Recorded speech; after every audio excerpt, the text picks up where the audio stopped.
Buenos días, jóvenes. Vamos a continuar nuestra discusión de las fuerzas sobre superficies planas y ya hemos desarrollado expresiones tanto para evaluar la fuerza equivalente como su punto de aplicación, es decir, para determinar el centro de presión. Hemos indicado que las expresiones definidas hasta este momento representan la fuerza que un solo fluido ejerce sobre una superficie. Usábamos como referencia en la clase anterior una figura similar a esta para indicar que las expresiones que hemos definido pueden ser utilizadas ya sea para lo que ocurre de este lado o en forma separada para lo que ocurre de este otro lado de la superficie. Aún no hemos desarrollado una expresión que combine ambos efectos en una sola ecuación. Y es lo que nos proponemos hacer en este momento. Vamos a suponer el caso especial que describe este recuadro donde la superficie está en contacto con el fluido en reposo de un lado y con la atmósfera del otro lado. Vamos a señalar o observar cómo indica esta figura. Acá nuestra presión de referencia es la presión atmosférica y este lado de la superficie está expuesto a la presión atmosférica. Vamos a ver qué ocurre para este pedazo de superficie.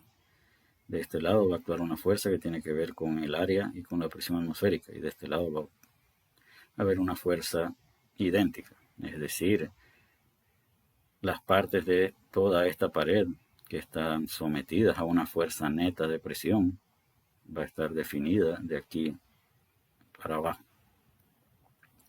Así que vamos a considerar ese caso donde la superficie está expuesta a la atmósfera de un lado y al fluido en reposo del otro lado, y además de que de un lado esté la atmósfera y del otro lado esté el fluido en reposo, la presión de referencia por el fluido en reposo debe ser la presión atmosférica. Vamos a indicar qué queremos decir con eso y vamos a suponer que en esta figura de este lado tenemos el fluido líquido y del otro lado la atmósfera. Vamos a definir acá un diferencial de área. Entonces, el diferencial de fuerza que ejerce el líquido va a ser igual a la presión del líquido por el diferencial de área, y esto va a ser igual a P sub 0 más ρ por G por Y por el seno del ángulo por el diferencial de área. Y este es el diferencial de fuerza del líquido. El diferencial de fuerza de la atmósfera para efectos de la presión atmosférica, el fluido es aire. Y para el aire, que es un gas, podemos despreciar los efectos de la variación de la presión con la elevación. Así que para el aire podemos decir que esta es presión atmosférica por el diferencial de área. Ahora es claro en esta figura que una fuerza actúa en esta dirección y la otra fuerza actúa en la dirección opuesta. Así que si queremos definir un diferencial de fuerza neta que actúa sobre la superficie, esto si tomamos como positiva la fuerza del líquido, esto sería igual a la presión del líquido por el diferencial de área menos la presión atmosférica por el diferencial de área. Y esto, diferencial de fuerza neta, sería igual entonces a P sub 0 más ρ por G por el seno del ángulo menos la presión atmosférica. Todo esto multiplicado por el diferencial de área, que lo podemos expresar como P sub 0 menos presión atmosférica por el diferencial de área más ρ por G por el seno del ángulo por el diferencial de área. Acá falta una Y, ¿verdad? Así que acá nos hizo falta la Y, que debemos también agregar en la última ecuación.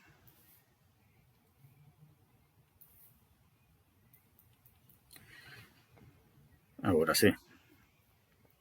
Entonces, esto que hemos expresado hasta ahora implica que el fluido está expuesto de un lado a un líquido, así que esta densidad que hemos utilizado se refiere a la densidad del líquido. Y del otro lado está expuesto a la atmósfera. Entonces ahora la siguiente pregunta es: ¿qué ocurre si la presión de referencia para el líquido, qué ocurriría si P sub 0 es la presión atmosférica? ¿Qué pasaría con este término? Este término se cancelaría. Entonces, bajo esa suposición, si la referencia en la interfase de líquido es igual a la presión atmosférica, entonces el diferencial de fuerza neta que actúa sobre las superficies se reduce a ρ por G por Y por el seno del ángulo por el diferencial de área. ¿Y cómo obtendríamos la fuerza neta? Habría que integrar esto con respecto a todo el área, y acá obtendríamos que esto es igual a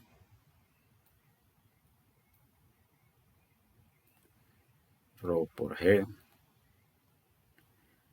por el seno del ángulo por la Y del centroide por el área. El estudiante interesado puede comprobar este resultado.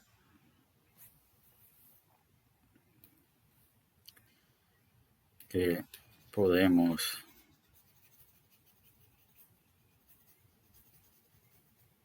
inferir de esta última ecuación, o que podemos deducir de esta última ecuación. Fuerza neta es igual a ρ por G, y C por el seno del ángulo representa la H del centroide, esto multiplicado por el área, y que representa ρ por G por la H del centroide. En las clases anteriores, cuando definíamos la fuerza de presión, decíamos que la fuerza era igual a P sub 0 más ρ por G por la H del centroide multiplicado por el área. Y P sub 0 más ρ por G por la H del centroide era la presión promedio.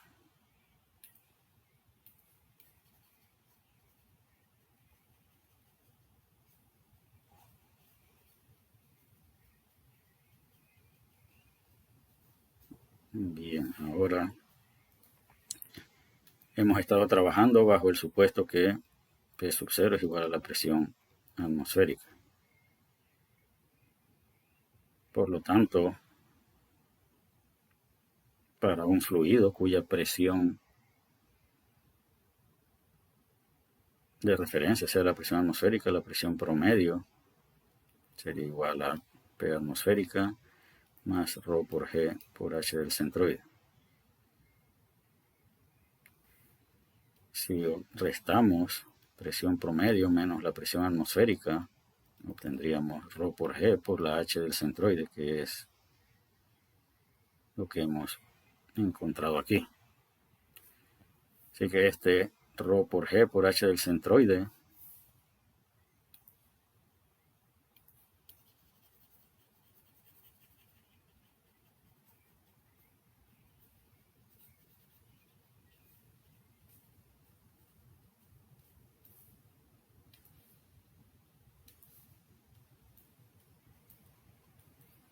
representa una presión promedio manométrica. ¿Qué significa esa expresión que hemos obtenido de fuerza neta?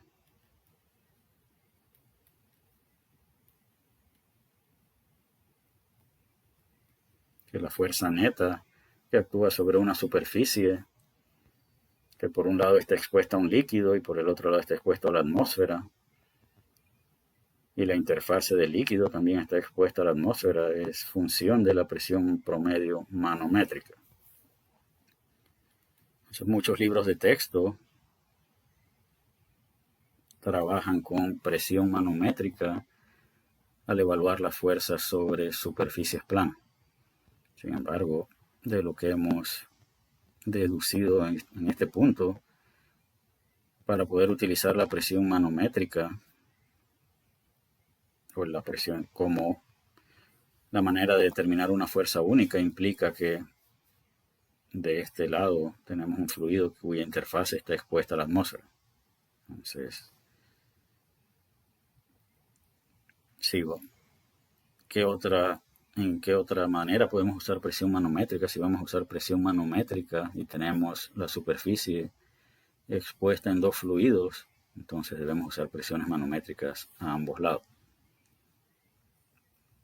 Pero repito, si esta expresión que hemos obtenido acá representa una fuerza neta que actúa sobre una superficie, entonces esa superficie debe estar expuesta de un lado a un líquido y del otro lado a la atmósfera, y la interfase del líquido también debe estar expuesta a la atmósfera. ¿Y por qué es necesario hacer esta aclaración? Vamos a regresar a la expresión más general que simplemente suponía que de un lado teníamos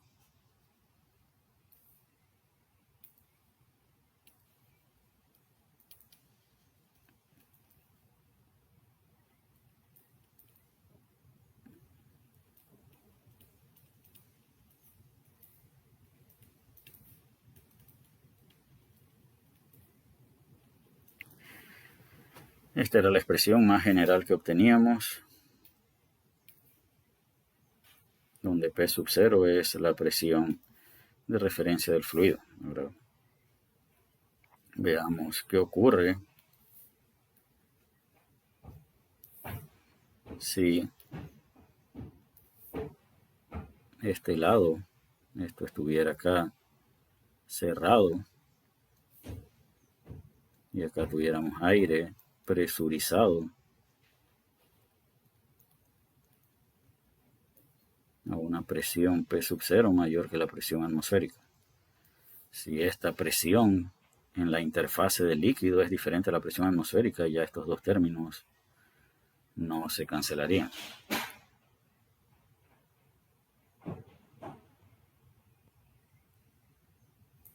Y en ese caso deberíamos ser cuidadosos al usar una expresión de este tipo.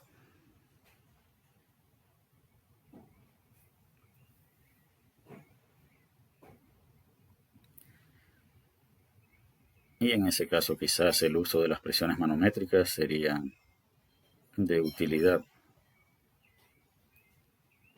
Pero nuevamente, siempre que obtengamos una expresión en las clases, en los apuntes, debemos reconocer las limitaciones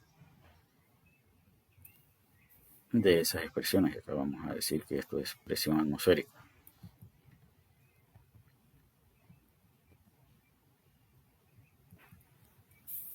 Esto es presión atmosférica. Entonces, nuevamente, si P sub 0 es igual a la presión atmosférica, estos dos términos se cancelan cuando es posible utilizar esta ecuación y cuando no. Ya hemos mencionado que esta ecuación es válida siempre y cuando en esta interfase la presión también sea la presión atmosférica. Así que vamos a continuar con este caso, donde ya hemos expresado los límites de la aplicación de sus ecuaciones para determinar la Y del centro de presión. El mecanismo es el mismo. Tenemos que igualar el momento de las fuerzas que ejercen la fuerza única o la fuerza equivalente con la sumatoria de todos los momentos que ejercen las fuerzas que actúan sobre cada uno de los diferenciales de área a lo largo de la superficie.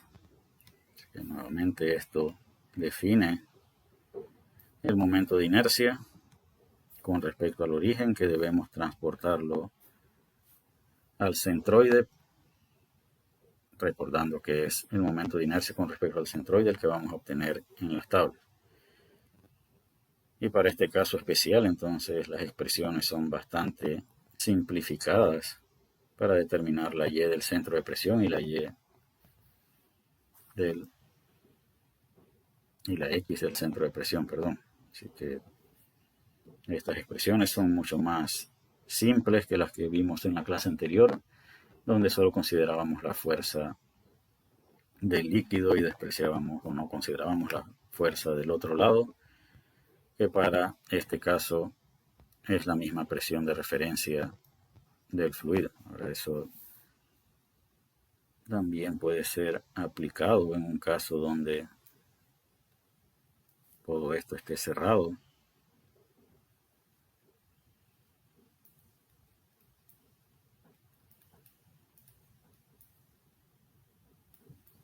Y este lado esté expuesto a un líquido y este lado a un gas que esté a esta presión. Entonces, estas expresiones son válidas siempre que la presión aquí sea igual a la presión que se ejerce sobre toda esta superficie.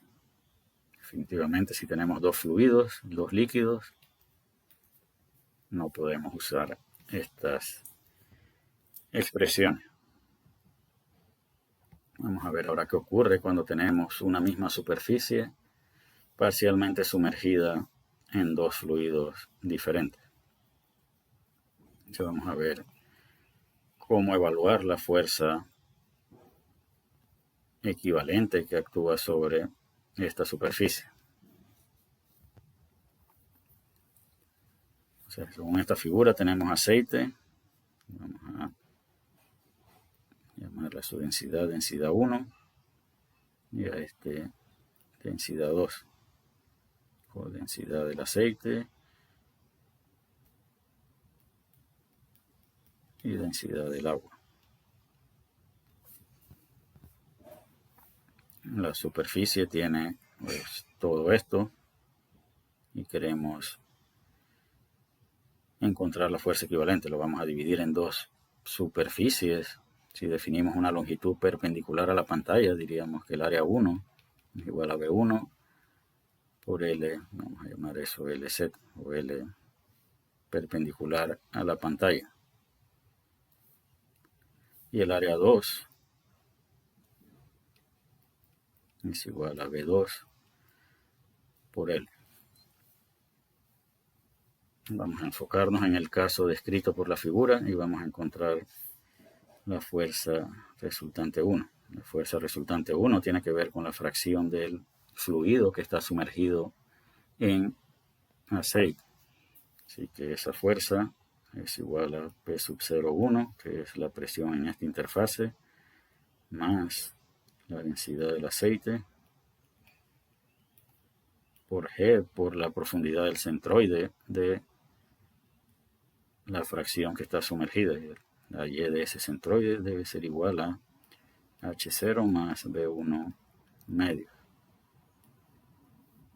Y esto deberíamos multiplicarlo por el área 1. Esto que está dentro del paréntesis cuadrado representa la presión promedio, que es la presión evaluada en el centroide de la fracción de la superficie que está sumergida en aceite. La fuerza resultante 2 es igual a donde vamos a empezar a medir esa superficie desde esta interfase. Acá tendríamos que decir P sub 0,2 más ρ del agua por G por la H del centroide medido desde este punto, y esto sería simplemente B2 medio, esto multiplicado por el área 2. Sin embargo, si acá esto está expuesto a la atmósfera, P sub 0,1 es igual a la presión atmosférica, pero ¿cómo obtenemos P sub 0,2? P sub 0,2 es igual a P sub 0,1 más ρ por G, o ρ del aceite, por G, por la profundidad de ese punto, que es H sub 0 más B1. Y con esto encontraríamos P sub 0,2, que podríamos sustituir en esta segunda figura, en esta primera ecuación. podemos sustituir esto y obtener que la fuerza resultante de 2 es igual a P sub 0,1 más la densidad del aceite por G por H sub 0 más B1 más densidad del agua por G por B2 medios, todo esto multiplicado por el área 2. Y vamos a ver qué manipulación le podemos dar a esta segunda fuerza.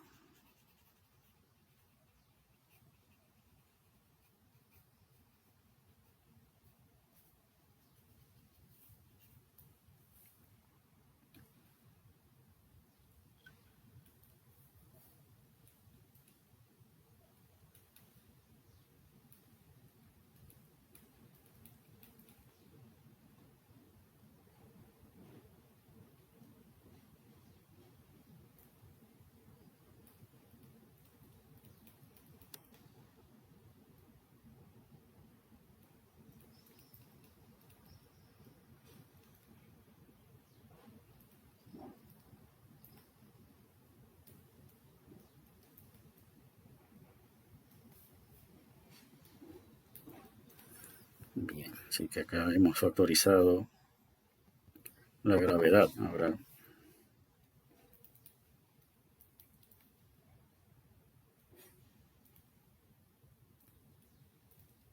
vamos a factorizar la densidad del agua.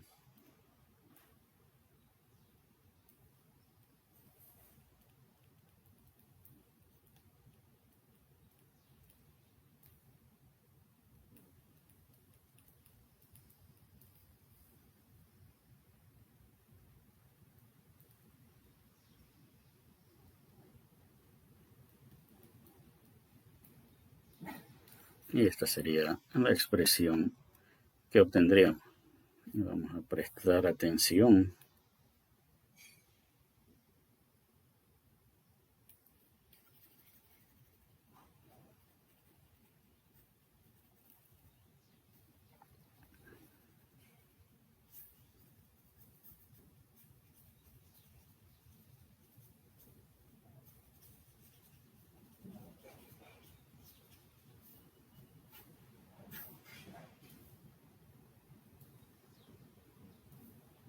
a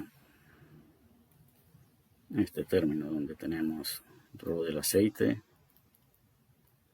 entre rho del agua por H0 más B1. ¿Qué unidades tiene esta relación? Esto es adimensional. Las unidades de la densidad se van a cancelar, pues son las mismas en el numerador que en el denominador. Así que globalmente esto tiene unidades de profundidad. Así que este término de la densidad del aceite con respecto a la densidad del agua por H0 más B1 representa algo así como una H1 equivalente, suponiendo que el fluido está solamente sumergido en agua. Así que esta sería la H1 equivalente que observaría este punto si el fluido estuviera sumergido en agua.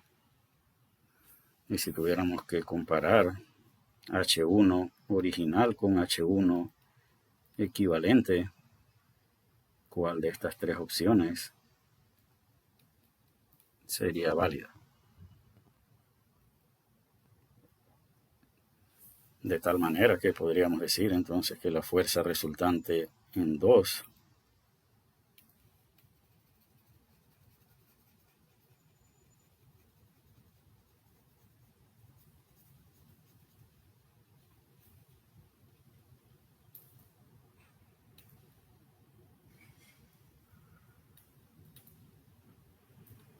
es igual a P sub 0,1 por el área 2 más ρ del agua por G multiplicado por H1 equivalente más B2 medios. Todo esto multiplicado por el área 2, y esto H equivalente más B2 medios representa la profundidad equivalente del centroide de la segunda figura, suponiendo que está sumergido en un solo fluido, que en este caso es agua. ¿Será posible haber hecho algo similar con la primera fuerza? Veamos, la fuerza resultante 1 era igual a P sub 0 por el área 1 más P sub 0, 1 más ρ del aceite por G por H0 más B1 medio.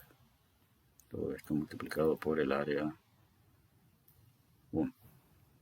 Y nuevamente, si queremos expresar esto en función de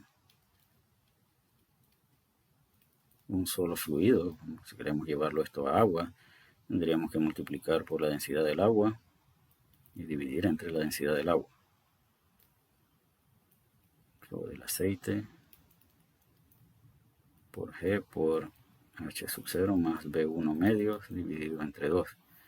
Y nuevamente diríamos que FR1 es igual a P sub 0, 1 por A1 más la densidad del agua multiplicado por ρ del aceite entre densidad del agua por G por, vamos a dejar la G acá con la densidad del agua, y acá vamos a mejorar esto, todo del agua por G por la razón entre la densidad del aceite entre la densidad del agua por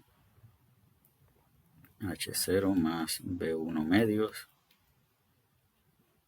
esto multiplicado por el área 1. Y nuevamente este término que está dentro del paréntesis cuadrado representa una profundidad del centroide equivalente para la superficie 1, suponiendo que el fluido está sumergido totalmente en agua y no en aceite. Es como modificar el problema y suponer que toda la superficie está sumergida en agua. ¿Qué tenemos que hacer? Tenemos que modificar las profundidades de los puntos que tienen que ver con el fluido sumergido en aceite.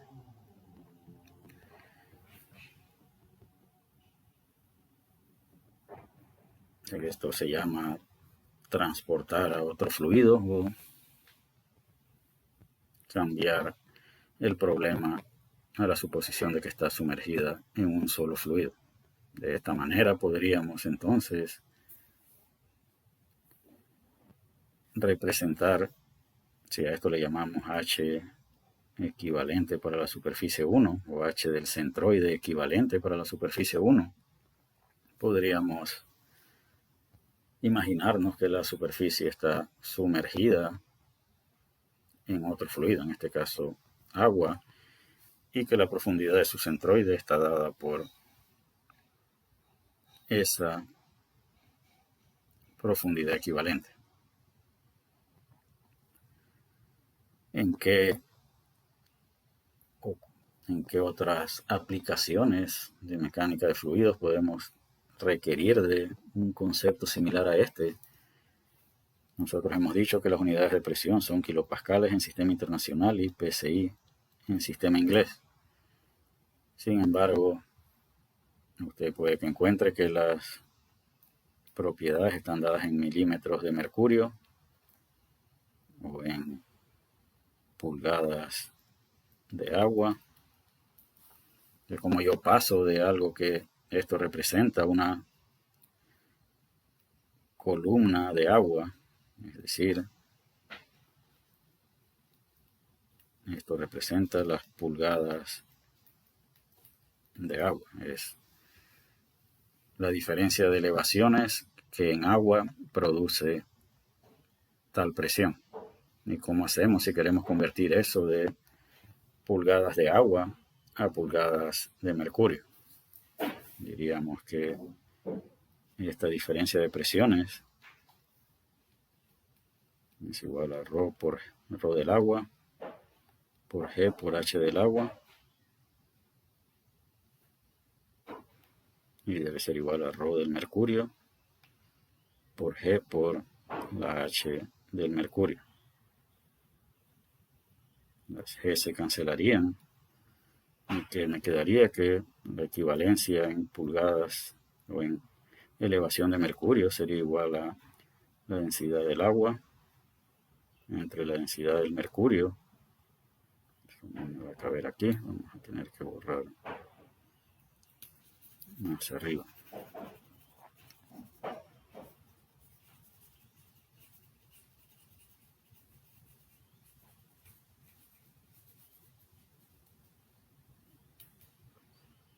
En ese caso tendríamos entonces que la H o la columna de mercurio es igual a ρ del agua entre ρ del mercurio multiplicado por la elevación de la columna de agua. Entonces esto es la columna equivalente suponiendo que el fluido es sustituido por mercurio. Así que nuevamente esto es análogo a lo que hemos hecho acá, donde hemos obtenido una profundidad equivalente suponiendo que el fluido ahora está sumergido en agua y no en aceite.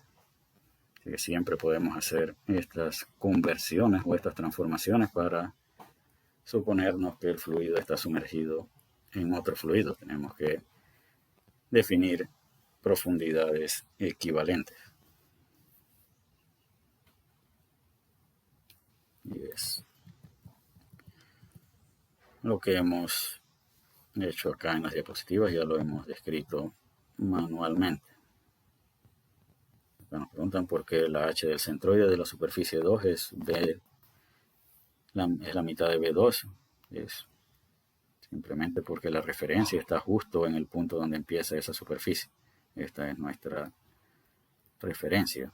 P sub 0 para la segunda superficie empieza a medirse justo donde inicia la superficie.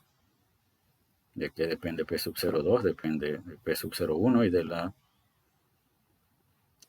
profundidad vista desde el aceite de ese punto. Y acá hemos hecho nuevamente la conversión para obtener, esta es la profundidad del punto, esto era lo que llamábamos H1 equivalente, suponiendo que P sub 0 era la interfase entre una referencia y el agua. Esta es la Y del centroide en función de H1 equivalente, suponiendo que la superficie 2 está sumergida en agua. Así que representa el término ρ del aceite entre ρ del agua por H1, representa la profundidad equivalente del punto 1, suponiendo que no existe el aceite y que arriba del punto, de este punto, también hay agua. Eso es lo que representa ese H1 multiplicado por una razón de densidades. Con esto vamos a concluir esta otra clase. Vamos a dejar el ejemplo para una clase posterior. Nos consumiría más del tiempo que queremos darle a cada una de las grabaciones que subimos a la plataforma. Así que hasta